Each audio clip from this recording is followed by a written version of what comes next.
These are the dynamic image setting columns. Don't rename the headers.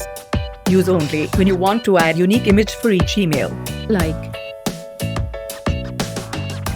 If not using, clear the columns.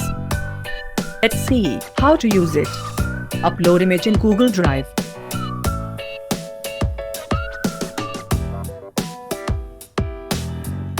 Right-click on image.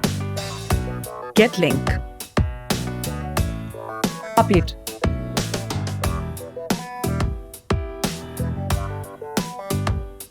Paste it in respective row. Delete everything except ID.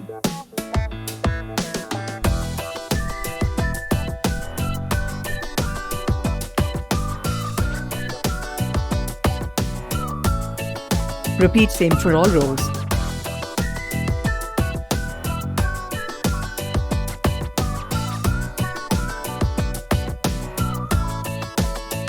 You can automate this using formulas or script.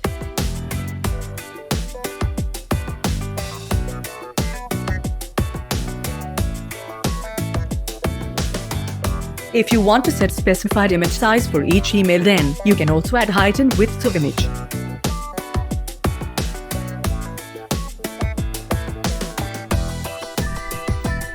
In the draft of code, write image with capital I and curly bracket, where you want to place image in each email.